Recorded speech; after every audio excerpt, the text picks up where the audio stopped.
Bueno, imaginemos por un momento que compramos el dispositivo más avanzado de todo el mercado, ¿vale? O sea, el último modelo absolutamente impecable. Exacto, exacto. Una auténtica obra maestra de la ingeniería, todo encaja perfectamente, el diseño es increíble, los materiales son de una calidad suprema y tiene, pues, un potencial verdaderamente ilimitado. Ujú. ¿Suena bien? Pero de repente, a los pocos días, la pantalla parpadea, Ya. la batería se agota sin motivo aparente y empiezan a aparecer fallos en el sistema que hacen que el aparato actúe a veces de forma completamente autodestructiva. Totalmente incomprensible. Y claro, quien lo ha fabricado jura y perjura que el hardware es perfecto, que las piezas están intactas, pero es evidente que algo ha corrompido el código base desde dentro. O sea, es una imagen que captura perfectamente la frustración humana más antigua, ¿verdad? Sí, sí, totalmente. Pasamos de admirar la aparente perfección de nuestro propio diseño, de nuestra inteligencia, a frustrarnos constantemente con nuestros fallos en el día a día. Claro, porque nos gusta pensar que tenemos el control, ¿no? Exacto.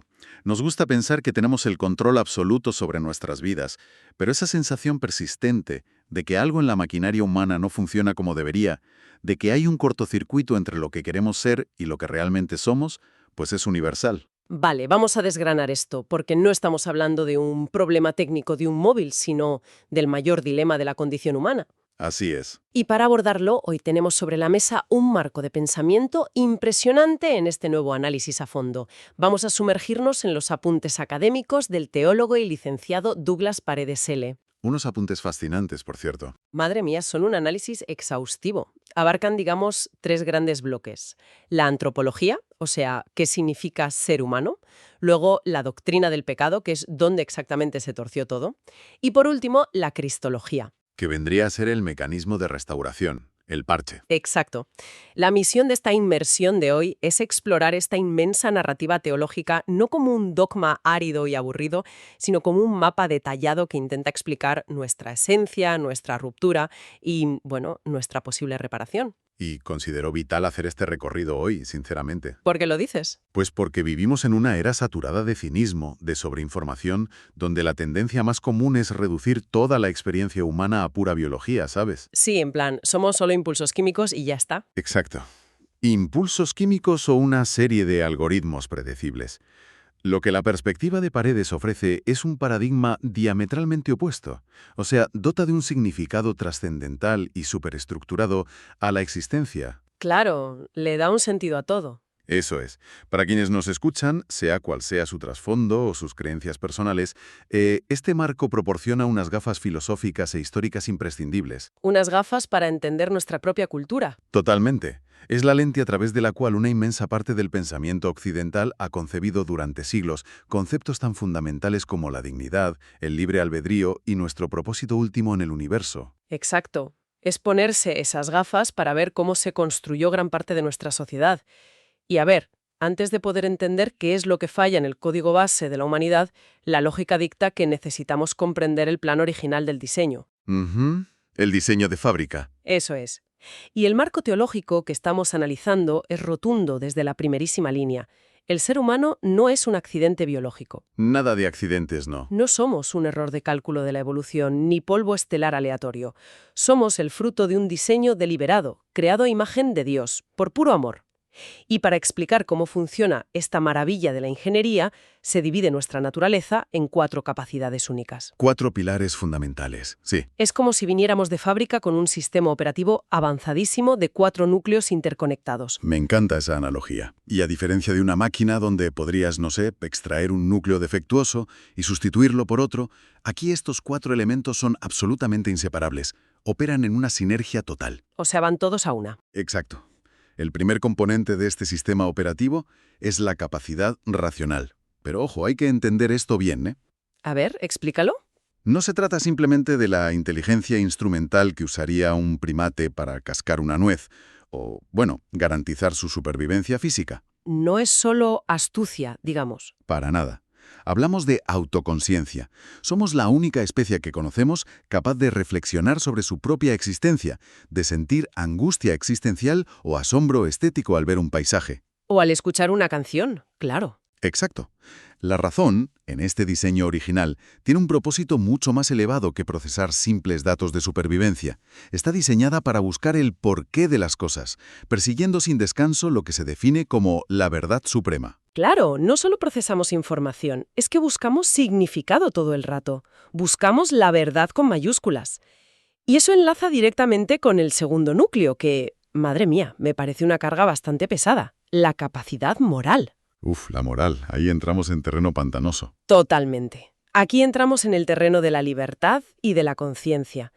Y en los apuntes se utiliza una palabra bellísima para definir la conciencia humana. Se la llama el sagrario del hombre. ¿Qué término más potente, el sagrario? Es brutal. Un recinto sagrado, interior casi inexpugnable, donde resuene la voz de Dios. Es lo que nos da la capacidad para discernir entre el bien y el mal. Pero claro, con la libertad viene la factura, ¿no? La responsabilidad absoluta sobre nuestros propios actos. Ya, es que esa es la gran paradoja del libre albedrío. No puedes tener amor genuino ni moralidad real sin la capacidad de elegir lo contrario. Si no, seríamos robots. Exacto. Si estuviéramos programados para hacer el bien por defecto, seríamos autómatas, no seres morales. Por eso ese sagrario interior es tan fundamental. Ujú. Y fíjate, esta responsabilidad moral se apoya en el tercer pilar, que es la capacidad espiritual. En este marco de pensamiento, el ser humano es una frontera, el horizonte exacto donde colisionan y se abrazan la materia y el espíritu. O sea, no somos solo carne. Ni de broma. El alma humana no se concibe como una simple secreción del cerebro o un subproducto evolutivo raro, sino como una creación inmortal y única. Y esto genera en nosotros una apertura natural hacia el infinito. Esa necesidad de buscar algo más allá. Sí. Hay una cita clásica de San Agustín que ilustra este núcleo a la perfección. Dice, «Nos hiciste, Señor, para ti, y nuestro corazón estará inquieto hasta que descanse en ti». Wow. Es que esa cita de San Agustín encapsula toda la neurosis humana, ¿verdad? Totalmente. Esa insatisfacción crónica, esa sensación de que da igual, por muchas cosas que compremos o logros que tengamos, siempre falta algo. Es ese tercer núcleo buscando su red wifi original, por seguir con la analogía tecnológica. Buscando señal desesperadamente, sí. Eso es. Y finalmente tenemos el cuarto núcleo, la capacidad relacional. Resulta que este sistema operativo no está diseñado para funcionar en modo avión en la vida. No, el aislamiento no es una opción. Para nada. Hablamos de la alteridad, la necesidad imperiosa del otro para poder ser nosotros mismos. Nadie se descubre a sí mismo en el vacío absoluto de una habitación, ¿sabes? Claro, los construimos en relación a los demás. Exacto. Se menciona la complementariedad en la unión entre varón y mujer en el amor e incluso el mandato de gobernar la tierra. Pero ojo con esto, se especifica claramente que debemos ser administradores de la creación, no tiranos de la casa común. Lo fascinante aquí es cómo esta visión eleva drásticamente el valor de todo nuestro entorno material, empezando por nuestro propio envoltorio, por nuestro cuerpo. Sí, sí, sí. Y esto es crucial porque choca de frente con muchísimas ideas preconcebidas que tenemos hoy en día. El marco teológico insiste tajantemente en la unidad integral del ser humano, rechazando por completo lo que en filosofía se conoce como el dualismo platónico. Vale, me alegro un montón de que toquemos este punto, porque creo que aquí hay una confusión monumental en nuestra cultura popular. De verdad te lo digo. Sí, es un error muy común. Es que a menudo imaginamos el alma como una especie de fantasma brillante que está atrapado en una máquina de carne temporal. Como si el cuerpo fuera un castigo, ¿no? Exacto. Como si el cuerpo fuera un estorbo, una cárcel asquerosa de la que tenemos que liberarnos para ser seres puramente espirituales, iluminados y perfectos. Es una idea muy de película de ciencia ficción, pero este marco teológico dice que eso es un error garrafal. Un error de base. Es un error que proviene de la filosofía griega, concretamente de Platón, no de la matriz judeocristiana. Ah, vale. Platón enseñaba que el cuerpo era literalmente la prisión del alma, pero la antropología que estamos analizando hoy habla de una unidad sustancial. O sea, el ser humano no tiene un cuerpo por un lado y tiene un alma por otro. Como si fueran dos piezas de Lego separadas. Exacto. El ser humano es su cuerpo tanto como es su alma. No existe una separación ontológica real en este diseño. Si te pellizcan el brazo, no le duele a tu máquina de carne, te duele a ti, como persona integral. Ya, lo cual es un pensamiento súper reconfortante. Aunque bueno, mis rodillas no estén muy de acuerdo con la parte de ser una obra maestra de la ingeniería cuando me levanto por las mañanas. Bueno, El desgaste de las rodillas entra en la siguiente fase de nuestro análisis, no te preocupes. Vale, vale. Pero el punto central aquí es verdaderamente revolucionario. Destruye la noción antigua de que la materia es intrínsecamente mala o inferior y que el espíritu es lo único puro y bueno. Claro, lo equilibra todo. Eso es. El cuerpo se eleva a la categoría de templo, algo sagrado, destinado incluso a la resurrección futura. Y el argumento teológico definitivo que sostiene esta idea es la encarnación de Cristo, ¿no? Al asumir carne, tendones, sangre, la materia misma adquiere un carácter sagrado que es innegable. ¡Wow! Entonces tenemos este diseño original sobre la mesa, ¿no? Una unidad indisoluble, sagrada, libre, dotada de intelecto para buscar la verdad, una moral para elegir libremente, un espíritu inquieto por el infinito y un diseño relacional para no estar solos. Es francamente espectacular. Es un diseño bellísimo. Pero, volviendo un poco a mi queja sobre las rodillas y ampliando el foco, uno mira por la ventana o pone las noticias y el mundo real es un escaparate de egoísmo, guerras, traiciones y dolor. Un caos total. Un desastre. El sistema claramente está fallando a nivel masivo. ¿Qué ha pasado con los 4 núcleos? Y aquí es donde se pone realmente interesante, porque la explicación del fallo, lo que llaman la doctrina del pecado, no define el mal simplemente como alguien rompiendo un manual de reglas cósmicas. No, qué va. Quedarse en la simple ruptura de reglas es una visión muy superficial. Ya. La definición profunda apunta directamente a la raíz del problema. Define el pecado como un rechazo deliberado no de un código penal, sino de una relación de amor con el Creador. O sea, le damos la espalda. Exacto.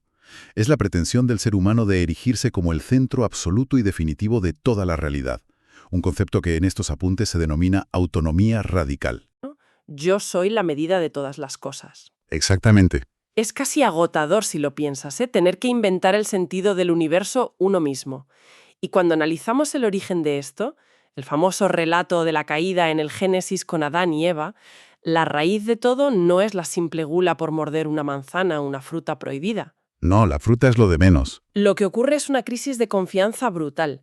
La narrativa muestra cómo la serpiente siembra la idea de que Dios es en realidad un rival, un dictador cósmico que nos oculta cosas y coarta nuestra libertad y nuestro potencial. Exacto. Se inocula la sospecha, el veneno de la desconfianza.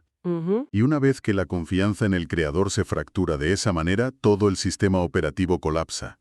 Al desconectarse voluntariamente de la fuente de vida y de verdad, el ser humano se queda solo, aislado con su propia limitación. En caída libre. Y este evento catastrófico es lo que introduce el concepto de la transmisión de ese fallo a toda la especie humana. Y aquí, ojo, la teología hace una distinción técnica fundamental para no caer en ideas absurdas. Diferencia muy claramente entre lo que llama el pecado originalante y el pecado originalado. A ver, me detengo aquí un segundo porque confieso que esta parte siempre me ha chirriado muchísimo. Es normal. Si este pecado original se transmite a todos los que nacemos hoy en el siglo XXI, suena profundamente injusto. Es como heredar una inmensa deuda financiera, una hipoteca de un tatarabuelo al que ni conocí y ahora el banco me embarga la vida a mí. Entiendo por qué lo dices. Porque si es así, el diseño relacional y moral del que hablábamos antes, lo de la libertad, parece un fraude absoluto. Ya, a ver, es la objeción más común y la más lógica del mundo. Pero surge de aplicar categorías legales y financieras a un problema que es ontológico, de la naturaleza humana. Vale. Si conectamos esto con el panorama general, la analogía de la deuda bancaria es incorrecta. ¿Por qué? Porque el pecado originante es ese acto histórico de ruptura, la decisión literal de la primera humanidad, de Adán y Eva. El clic que rompe todo. Eso es. Pero el pecado originado, que es la condición en la que nacemos nosotros, no es un delito que se nos impute legalmente en un juzgado. No nace siendo culpable de robar una fruta hace miles de años. Vale, menos mal. Un elemento vital. Le falta la gracia y la santidad originales, nacidas de esa desconfianza fundamental hacia el Creador. Vale, ya lo entiendo. O sea, no es heredar una multa de tráfico de tu abuelo.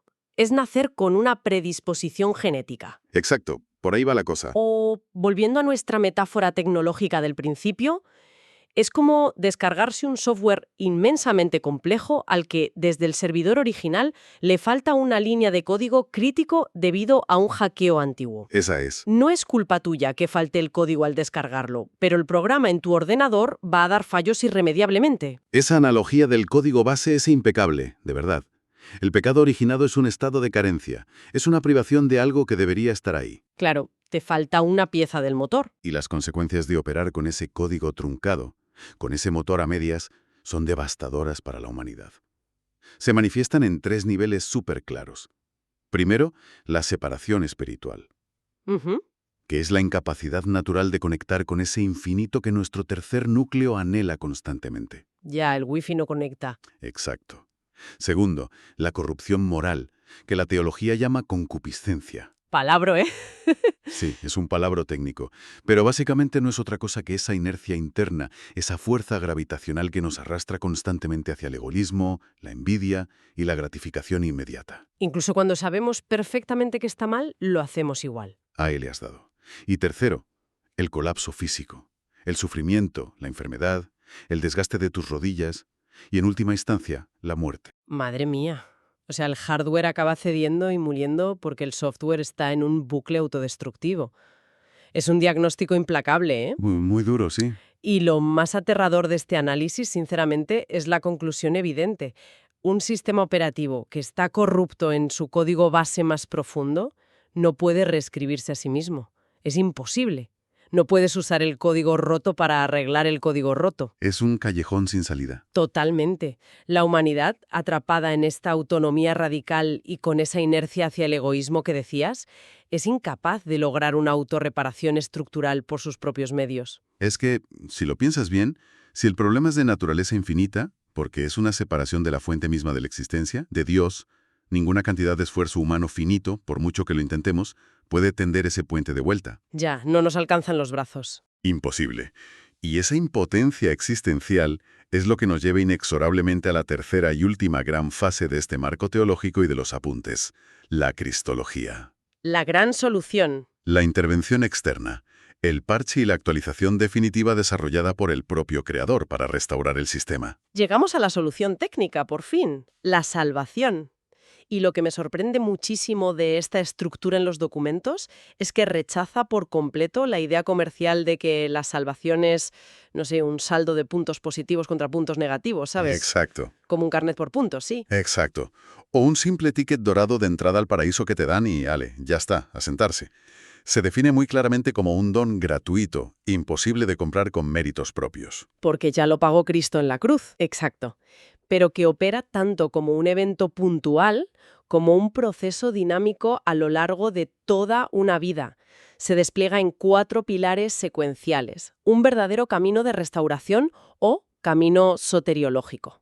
4 pilares que, si los observamos de cerca y con atención, están diseñados específicamente para reparar los 4 núcleos dañados que vimos al principio del todo.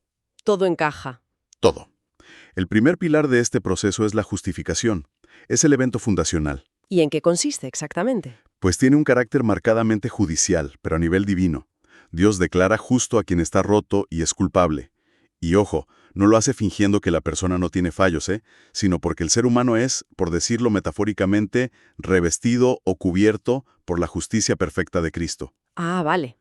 Pasamos de ser enemigos o extraños hostiles a ser hijos adoptivos. Se restablece el estatus por completo. O sea, entonces, ¿qué significa todo esto llevado a la práctica? Básicamente, a ver si lo digo bien, la justificación es como estar frente a un juez y que borre tus antecedentes penales de golpe. Sí, tal cual. Pero claro, tener el expediente limpio no cura la enfermedad interna. Sigues estando enfermo. Por eso el segundo pilar es la regeneración. El texto lo llama el nuevo nacimiento a través del Espíritu Santo. Una adopción filial profunda. Exacto. Aquí ya no hablamos del tribunal del juez, hablamos del quirófano. Es como recibir un corazón nuevo en la mesa de operaciones para que el sistema empiece a bombear sangre limpia. Y una vez que tienes ese corazón nuevo y ese estatus limpio y perfecto ante el juez, entramos en el terreno más complejo y terrenal del día a día, el tercer pilar, la santificación. El día a día, ahí es donde duele. Exacto. Y esto plantea una pregunta importantísima. Dime. Si la justificación es un regalo gratuito e instantáneo, ¿qué papel jugamos nosotros en todo esto? ¿Somos simplemente espectadores pasivos, sentados en el sofá, esperando nuestra propia reparación? Ya te digo yo que no. Pues la respuesta es un rotundo no. A diferencia de las etapas anteriores que son instantáneas, la santificación es un proceso larguísimo que requiere explícitamente nuestra voluntad. ¿Nuestra colaboración? Sí, es la cooperación activa y sudorosa del ser humano con la gracia divina para desarrollar virtudes. Claro, es como salir del quirófano con el corazón nuevo e ir a la fisioterapia diaria. Me encanta. Tienes un corazón nuevo y sano, sí, te lo han regalado, pero los músculos de tu vida están atrofiados por años y años de egoísmo y concupiscencia. Tienes que sudar y subirte a la cinta de correr moral y cooperar para que ese corazón funcione. Es una analogía brillantísima, en serio. Gracias, gracias. Y aquí hay una tensión fascinante, ¿eh? No te salvas por correr en la cinta. La operación en el quirófano ya te salvó la vida. Pero claro, si no corres, si no vas a rehabilitación, demuestras que quizá la operación nunca ocurrió realmente. Tienes que ejercitar la fe, la esperanza y la caridad en un proceso de cristificación. Esa distinción que haces es vital.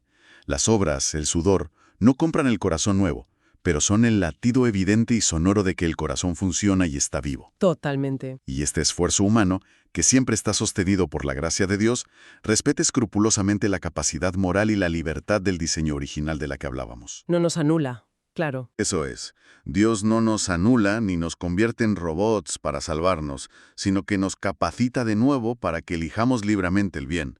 Y todo este arduo proceso de fisioterapia vital, de caídas, de levantamientos, culmina majestuosamente en el cuarto y último pilar. La glorificación. La glorificación, el destino final posmuerte. La meta final. Ganar el oro olímpico al final de la vida, por terminar mi metáfora deportiva de antes. Sí, colgarse la medalla. Según este marco teológico, la glorificación es el estado definitivo de redención que ocurre tras cruzar la frontera de la muerte y experimentar la resurrección. Es el cierre perfecto del círculo, ¿eh? En la glorificación, la teología nos habla de poseer un cuerpo glorioso, libre para siempre de la corrupción, del dolor de rodillas y de las limitaciones de ese código corrupto. Un cuerpo perfecto, por fin. Y este estado culmina en lo que técnicamente se llama la visión beatífica. Es decir, ver a Dios, a la verdad suprema, cara a cara, entrando de lleno en la comunión trinitaria absoluta. ¡Wow! Es la sanación total y definitiva de la capacidad espiritual y relacional. Una inmersión total en el infinito, pero sin perder nuestra identidad individual. Qué viaje intelectual más profundo y fascinante. Entonces, a ver, para ir resumiendo, ¿qué significa todo esto en conjunto para los que nos oyen? Hemos partido de un diseño original lleno de propósito, asombroso, donde fuimos dotados de razón, de libertad moral, de sed de infinito y de necesidad de comunidad. Un inicio impecable. Sí. Luego hemos analizado cómo el virus de la desconfianza y la pretensión de esa autonomía radical colapsaron todo el sistema operativo, generando un daño estructural profundo que se hereda de generación en generación. La caída. Exacto.